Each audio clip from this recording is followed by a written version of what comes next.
everybody, and welcome to Generally Speaking. I am your host, Jennifer Snook, and I hope everything has been going well in your world. Here's what's been going on in mine.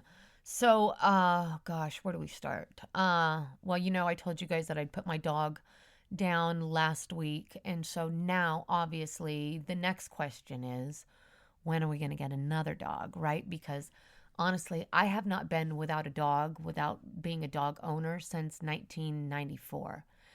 And it feels completely strange, right? So my natural reflex is to want to get another one. I mean, I'm really wanting another dog. I just am really just feeling that reflex. Like I am afraid to even see a puppy right now. I'd probably just grab it and run.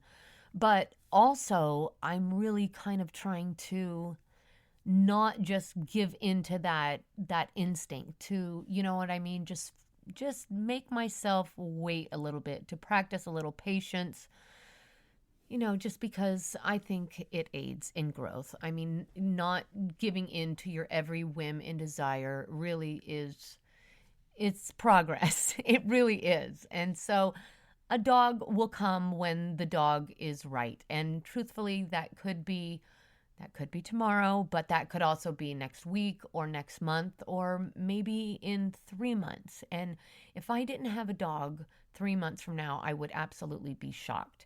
And quite frankly, the fact that I've waited this long for over a week is growth for me, because the old me would have been down getting a dog the next day just because I would have wanted to, something to occupy my time and fill up the grief, that little grief hole that's left when you lose a dog. So I'm gonna just feel this out and see how it goes, and just go with it, and everything will be fine. And roof, we'll see.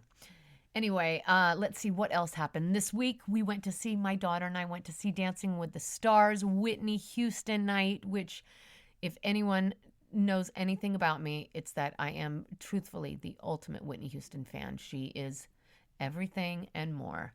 But yeah, we went. Our very good friend Rihanna got us tickets because she does Jules's hair. So and she knows what an absolute Whitney fan I am. So got the hookup all lined up for us, and we went. My tailor and I went, and we had an absolute ball of a time. So much fun. The music, the packages, the everything, the dancing, it was so incredible. They really turned it out. And I will tell you, they are fucking impressive. Those dancers are so impressive. The stars are so impressive. It was such a magical night. And the energy in there, you hear people talk about it, that it's electric, but it really truthfully is, because anytime, you're moving your body like that, and then to couple it with such dynamic art with that choreography, it's magic being made right in front of your eyes. That is live art. And to me, that's as good as it gets. So Taylor and I went to that, and we couldn't have had a better time. Moving on from Dancing with the Stars, I'm getting ready to go to the Bay for Thanksgiving. I'm sure all of you are getting ready for your holiday plans. So I'm heading up. This is going to be my first Thanksgiving without my dad. Our first Thanksgiving without my dad, which is, wow, it's he's been on my mind a lot the last few days, and it's tough. It's tough without him, all the days. But this upcoming holiday is really, I can really feel the weight of it coming in on me. And he would definitely be there. You know what I mean? He wouldn't miss an opportunity to be with his family. My God, he loved Thanksgiving. So we will miss him so much. Oh, rough. The whole parental death thing is really a fucking kick in the gut. I always dress rehearsed my mom dying, because my mom's had cancer since 1993. So I've kind of always been preparing for that. And my dad had just basically been healthy as a horse his whole life up until like the last few years of his life. So I just been spiritually and mentally preparing to lose my mom, but yeah, I had never. I don't know. My dad felt invincible to me, and then suddenly I got that phone call, and he was gone, and it was just brutal. And now I just feel like slightly terrified the thought of my mom dying, because this pain of losing your parent is acute and brutal, and I do not want to be feeling this anytime soon again. So my mom is on a strict no death policy for at least the next 3 years. Anyway, she is, honestly. Also, I wanted to mention the other thing that is going on in my world is two of our dearest friends, Rihanna and Nikki, who are co-owners of the illustrious, one of the most, truthfully, one of the most popular salons in the entire world. 901 is the premier salon with as far as I'm concerned, the number one and the two hairstylists in the world. Both of them are in the top 5, but, they're 1 and 2. Oh, actually, I'm giving them both the first spot. So, but truthfully, Ree and Nikki are just exceptional hairdressers. They're exceptional people, and they are exceptionally talented, and they're also exceptionally entertaining. So what I'm here to tell you guys is that our very dear friends, Nikki and Rihanna, are going to be starring in a show on Discovery Plus, a hairstyle reality show, a competition show that I am just so excited about. It's called Hairstyle, the talent show. It's on Discovery Plus, and it launches tomorrow, the 17th. So be sure you check that out, because my girls are absolute angels. They are magical. They are absolute masters of their craft. No one knows the game better than they do. So if you're into competition shows, reality shows, like I know you are, check out Hairstyle, the talent show on Discovery Plus. And I promise you, will fall in love with Rihanna and Nikki. They are angels.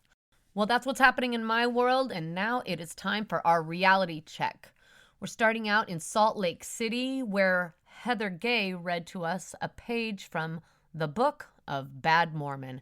And I got to say, quite honestly, I was entertained by it and interested enough to, I'm thinking I might actually go out and buy that book, because it looks like a fun, quick, kind of interesting read. And truthfully, the fact of the matter is I just really like Heather.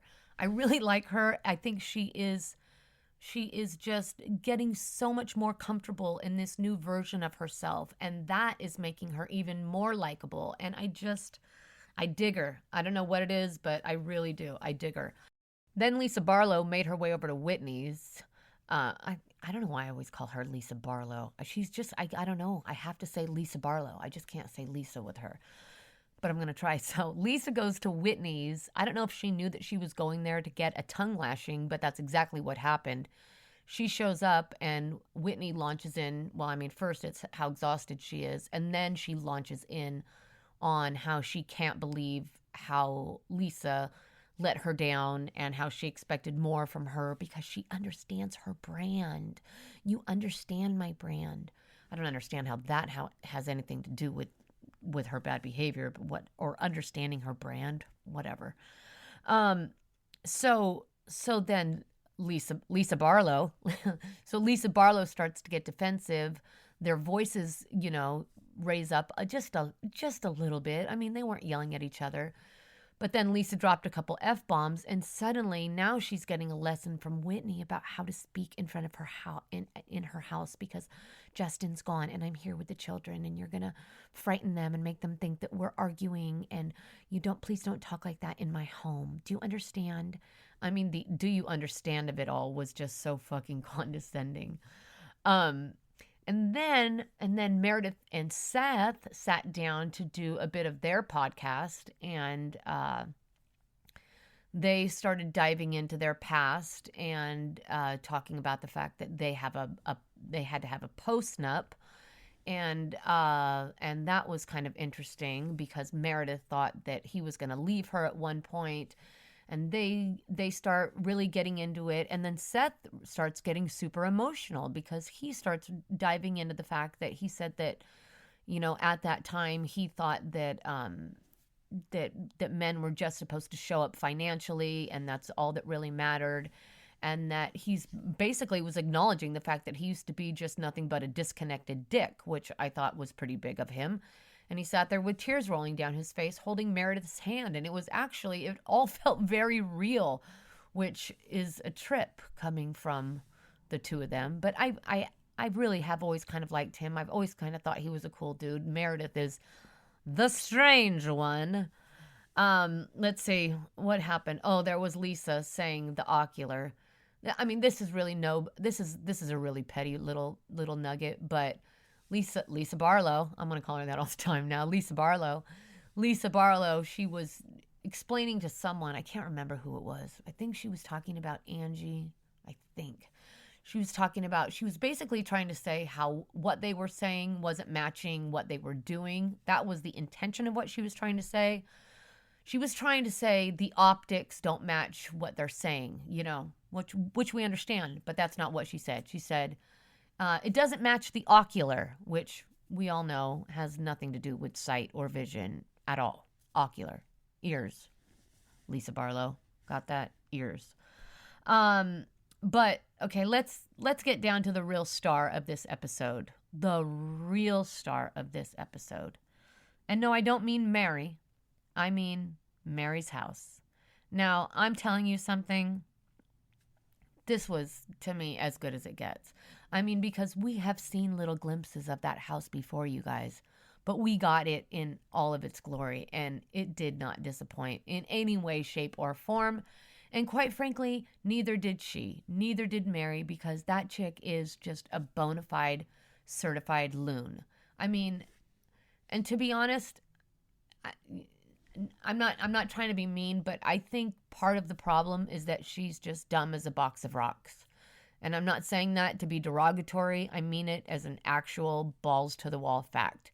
I think she is like a couple other people in the Bravoverse, a little bit short of a full stack.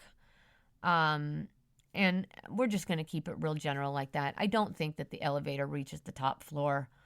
I don't at all. And you can tell by the fact that what Heather wrote about her in that book, and that she was so offended by, was nothing bad at all. Calling her, what did she call her? Bougie and, what was it? Bougie and poised or something like that. And was it bougie? It was definitely bougie, but was it bougie and poised? Anyway, I think it was bougie and poised. And like, what's wrong with, I mean, that's not derogatory at all. But the point is that she was so offended by it.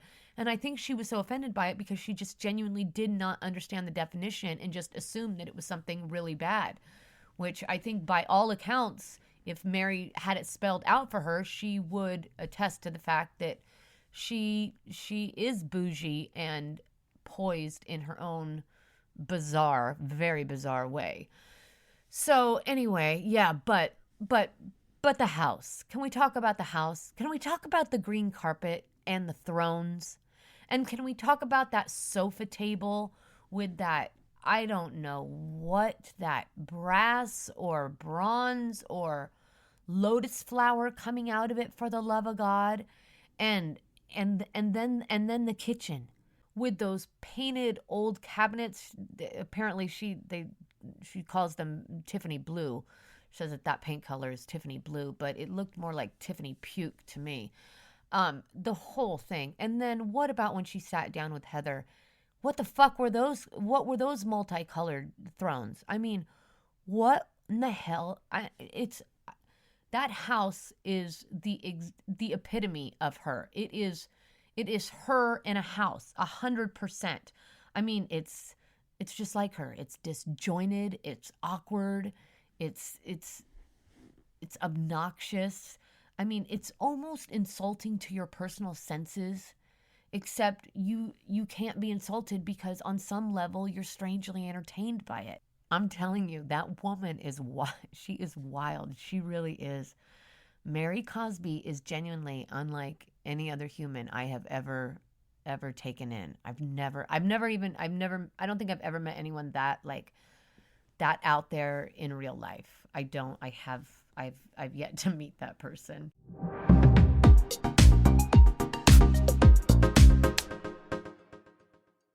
To Potomac, you guys. Okay. Here we have another legend in her own mind. Okay. Karen and Mia meet up to make peace. Did you see that backdrop? That backdrop in front of that monument, that water was so gorgeous. I mean, I felt like I was watching Alias. So they meet up and Mia goes in for the hug. And did you see, what's her face? Karen give her the acquaintance shake. I mean, that was just, honestly, that was hilarious, more than I could take. So then they go on her walk. Karen says, let's walk. Like Karen, she is hilarious, that fucking Karen. So she says, let's walk. So they walk and Mia completely acquiesces to the grand dame. She apologizes. And then she goes on to tell her that she has stopped drinking. Like she thinks she's going to get big points for this. I've stopped drinking. And then she goes, everything except wine. So she still drinks wine. And that's because they sell that at the grocery store, she says. Yes, of course they sell that at the grocery store. They sell everything at the grocery store here. But she says they sell that at the grocery store. So there must be some nutritional content to it. So there's nutritional value. So that's fine for me. That's good for me. But the other stuff was I was having bad side effects from it. Oh my God, this woman is too much. So then we meet the new girl, Aneka. She is a beautiful new married attorney who wants a baby and takes prenatal vitamins every morning, trying to, up her fertility game.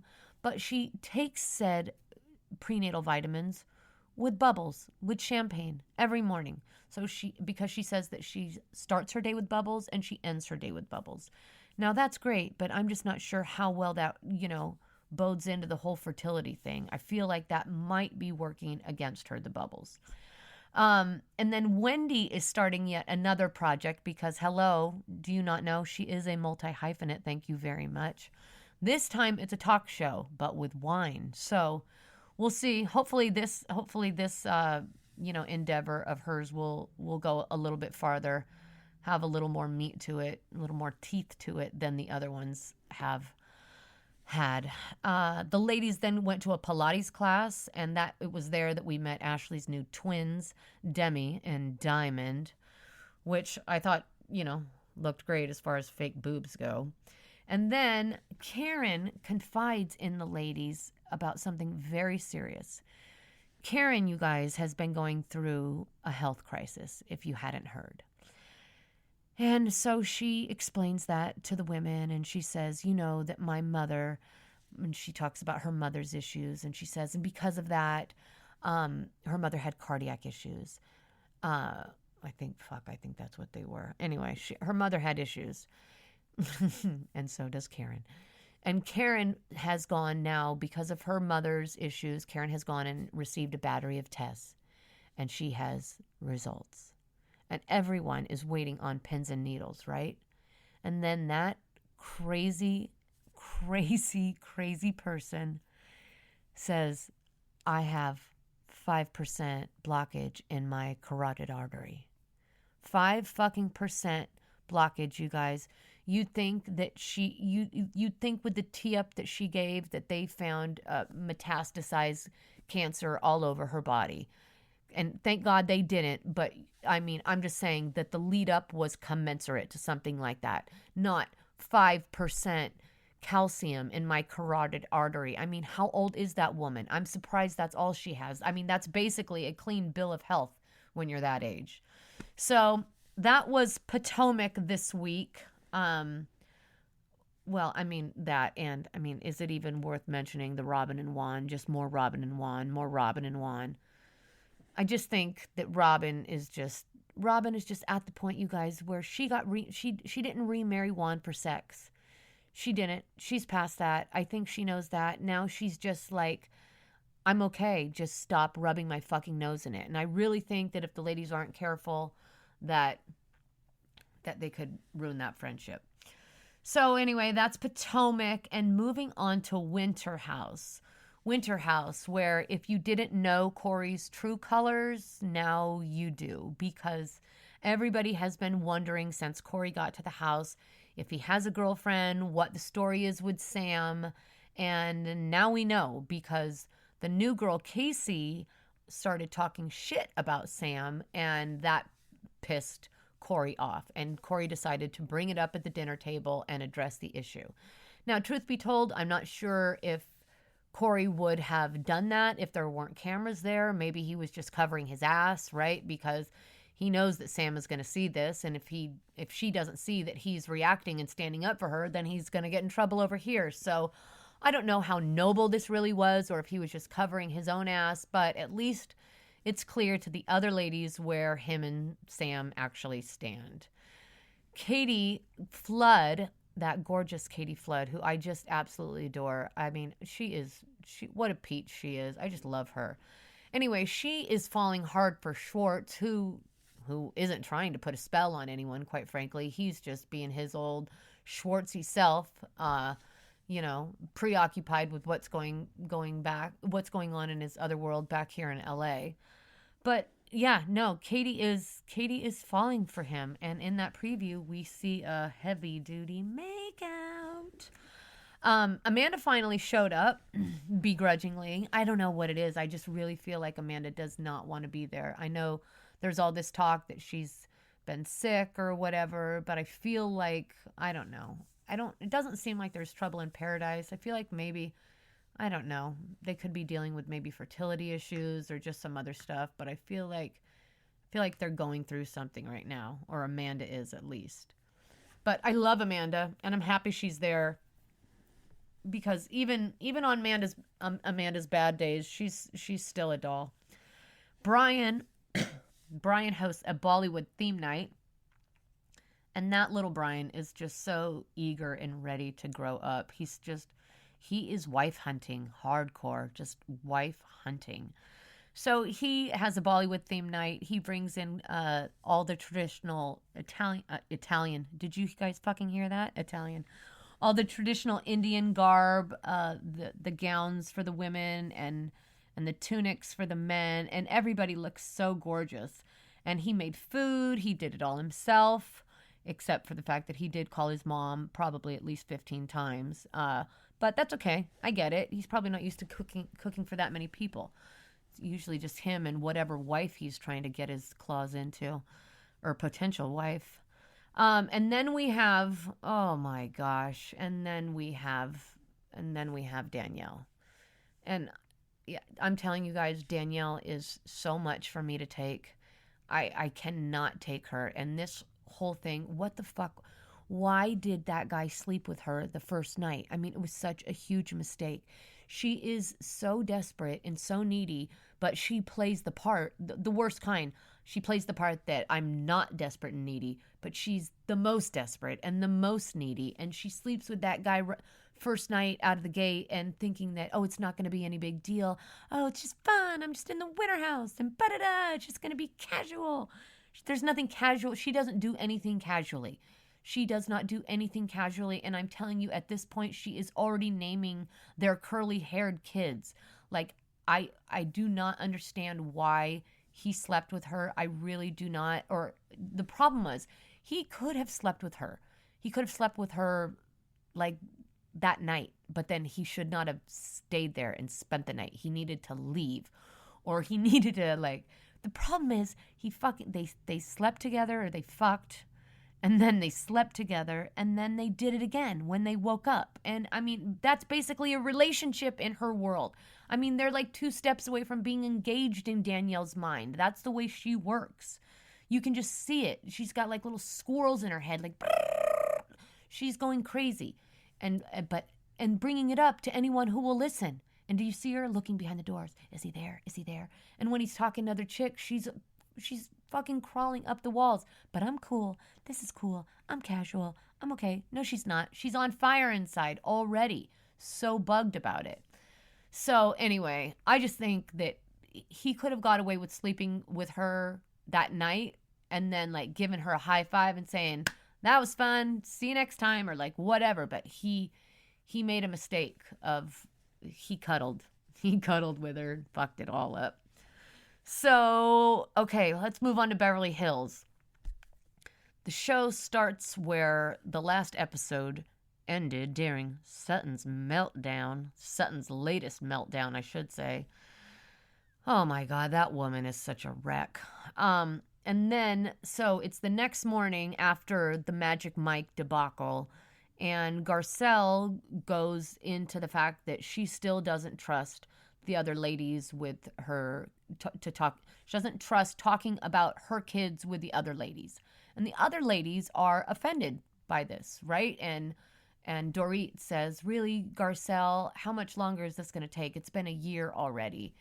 And Garcelle got a little defensive, and everyone was feeling a little defensive about it. And I don't even really know how I feel about it, because I honestly felt like that whole thing, I don't know. I don't want to dive into that, because I really didn't dive into it then, so I shouldn't speak on it now. So I'm not. So then after, but this little conversation did cause a little tension. Then everyone went and got ready, and then everyone broke off into their own little separate groups, little couples. So it was Erica and Crystal went off and had lunch together, and they had a sweet little convo together. Erica really is showing this new side of herself, and she did it once again at lunch with Crystal. And Crystal has really, I really think that this was a very beneficial episode for Crystal to film, because it really did kind of shake her out of herself. She loosened up a little bit. She actually, she seemed like she was having fun. And I could tell, I was looking at her Instagram just the other day, and she just seems lighter. She just seems like she's more willing to open up and allow herself to have fun with the girls. And it's just so refreshing. And then Dorit and Kyle went to lunch, and they really kind of got into it. And that's when Dorit, was probing Kyle more about this changing landscape of her relationship with Mauricio, and asking her, trying to get to the why of what's going down. And you can just see it. You can really see just the heartache in Kyle's eyes. And my heart goes out to Kyle, and I think Kyle is a fucking boss in every way. And truthfully, Kyle could be with anyone, any kind, anything. I do not care. I fucking love Kyle. I think she is a savage human being, and I mean that in the best way.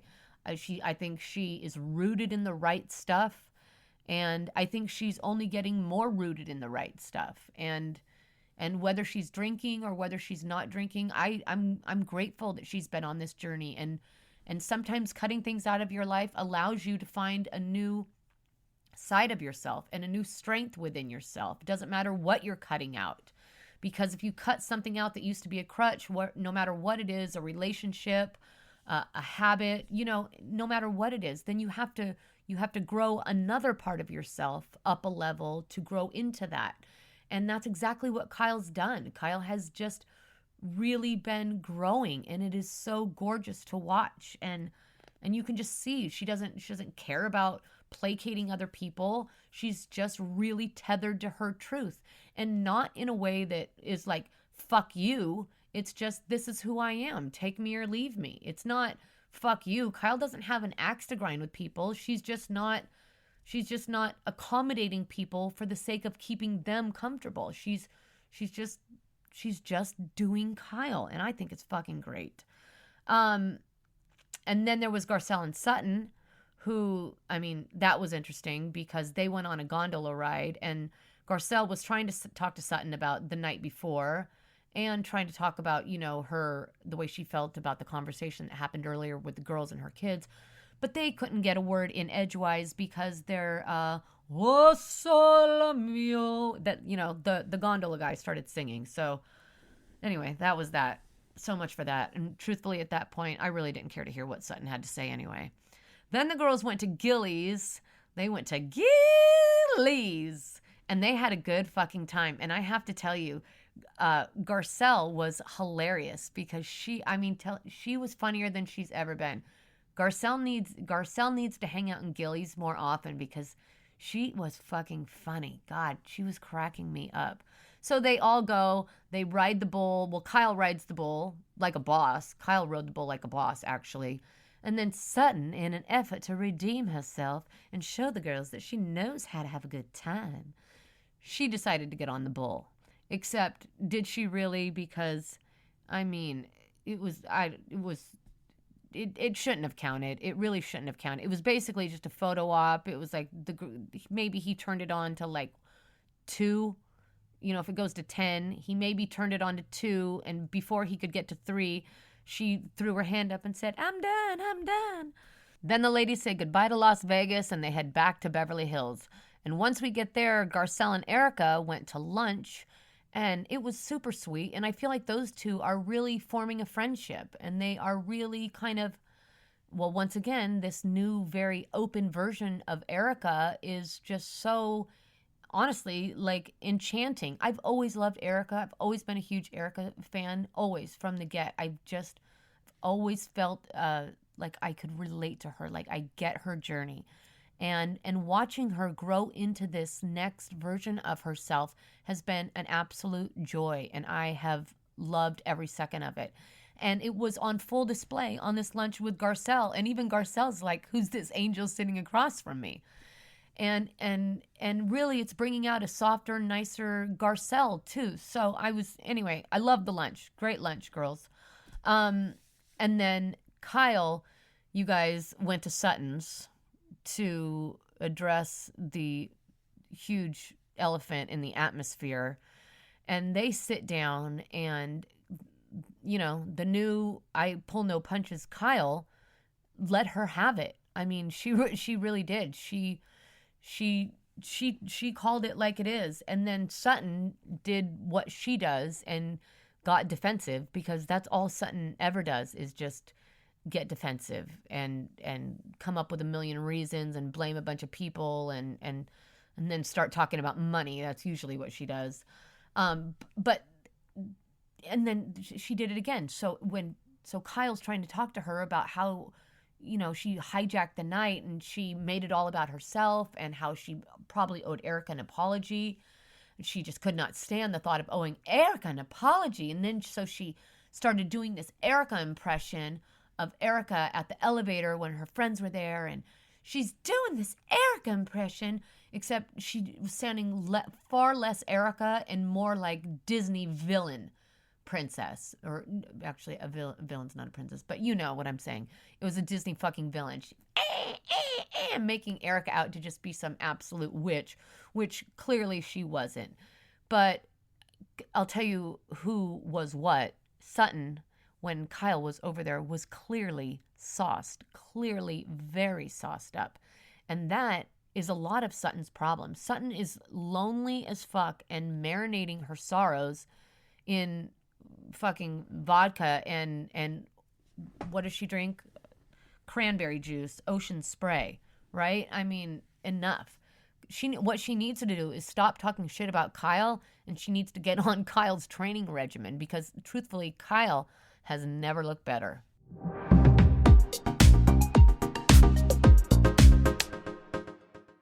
Okay, you guys, it's time for questions and comments. We're keeping it to 2 today because we are running a little behind. So our first question is from Esther Pagan, who just wants to know what lipstick I'm wearing in the video that I did announcing the podcast. And I just have to tell you guys, I feel really bad about this because I get hit up all the time, people asking me, what is that? It's usually about the lipstick. But the truth is, I never really have an answer. When you guys ask, I've usually made that video a couple days before, and truth be told, I have no idea which one it is. It was just whichever one was closest to my hand when it was time for me to put my lipstick on. I mean, and also there's a lot of times where I will start a video with a lipstick on and then, say I have a drink of water or something, and then I'll grab another one. And if you really look closely, half the times, my lipstick will change midway through a video simply because, I've stopped to take a sip of water or something and then put on a different gloss or something. But anyway, the one in the announcement video is from Sephora. I can't believe that I actually knew the answer to this, but it's from Sephora, and it's like a $12 one. It's super cheap. It says, let me read this here, Rouge Velour Brilliant Cream Lip Shine, number 3. So that is that. And I would venture to say that I probably wear this lipstick probably half the time. I also had a woman named at LC Shine tell me that she won't be listening to the podcast because, according to her, she thinks I'm on the wrong side of the fence when it comes to housewives' opinions, which is cool. If we all completely agreed, how boring that would be. But anyway, if you think I'm really on the wrong side of things, then I would like to invite you to come on the pod and let's have a conversation about it. Let's break it down. Let's see where we are taking divergent paths, because that's, it's always more fun than to talk to someone that just agrees with you all the time. Except for the fact that I am about to introduce you guys to someone that I have agreed with for a long time in my life. I'm about to introduce you guys to one of my oldest friends who I'm bringing on to do this first episode of Hello Caller. Without further ado, let me introduce you to my girl. And is she going to answer? She's Lindsay. Not. Hello, my love. Hello, hello, caller. Hello, caller. Hello, caller. You are on Generally Speaking as we speak, and I have a very deliberate question for you about Salt Lake City that I would like an answer on. Okay, here it is. Do you think that Mary Cosby's elevator hits the top floor? No. Now, I would like you to give me your best, just layman's diagnoses of Mary Cosby. What do you think her deal is? What do you think it is? I think the way that she was raised, right? Because wasn't she, why did she marry her Didn't she marry her grandfather? Is that what you're saying? Yeah, she married her grandfather. Well, her grandmother asked her to. Right. She passed away, so it was her step-grandfather. So right, yeah, when I pass away, you are marrying your grandfather. What if your grandmother told you that you had to marry your grandfather? What would you have said, my love? I wouldn't have said anything. I would have moved. You would have said, amen, I will do it for you and the church? Well, right, if that was... I'm just really trying to dial down on what it is. Like, if you had a pie chart and you had to, break it up into what is the deal with Mary Cosby? Like, is it religion mostly? Is it a lack of brain power? Yes. Number 2. Number 2. Right? Because she only goes to floor number 2 out of 20 in the elevator. I think that we are dealing with a very stunted mentality to begin with. Arrested development. Yeah, I'm talking at an early age, not incredibly arrested. So, yeah. Well, when you wrap your head around something like that, it makes you lower your expectations. For sure. Right? But then I have to wonder, am I getting am I benefiting and getting a cheap laugh off of someone else's? But isn't that why we watch Bravo? To a certain degree, Exactly. it is a common theme. Yeah. It is a common theme. She is an extreme example Cuckoo though. bird. Cuckoo, Well, yeah. to say the least. And she had her addiction of clothing, or remember when they would show the closet and all her clothes and just excess of. I would also just like to say that if someone really just took a look, which I've talked about it plenty now, but when you really take a look, like they showed this season, or was it? Yeah, they showed this season the interior of her house. Yeah, and the Tiffany blue. It looks schizophrenic, truthfully. For sure. I mean, exactly. it's and what about all the fucking thrones? What there are thrones everywhere. There's like these delusional there. I think that's the other thing. Like honestly, is she lacking brain power, or is she just delusional? We don't know. Both, exactly. Both. And she's clearly been indoctrinated into some loopy kind of, I don't know what it is. I don't want to label it, but of the cult. I was going to say it seems a little culty. Yeah, exactly. Right? Especially it's a cult when you can't ask questions about it. Oh, yeah. Red flag. And her son? What about the son? I don't know if you're married. Are you married? Can you imagine? Imagine I ever came to you and said, well, I'm just not sure. Taylor's living with me, but I don't know. I heard she might be married. Can you imagine? No, and she lives in the same house. That's my point. And you never see her? Exactly. It's absolutely ludicrous. All right, my love. Well, you, okay, thank you. You scratched the itch that I had. I needed someone else's viewpoint on Mary Cosby that I could count on. I'm here. Okay, always. Okay, boo. Thank you for that. Thank you. Love ya. Talk to you soon.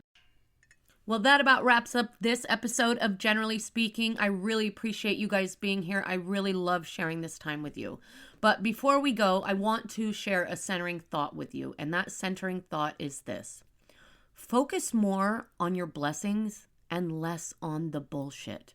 Okay? Because the truth is, what you focus on, you feed. So you need to keep your perspective rooted in the beauty of your blessings. All right? All right, everybody. You can actually, before you do that, if you wouldn't mind going and giving us a 5-star rating, we would absolutely love that. That makes a huge difference for us.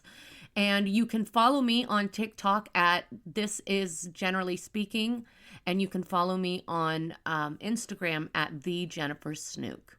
All right, everybody. All right, I hope you have the best day. And as always, stay rooted in love.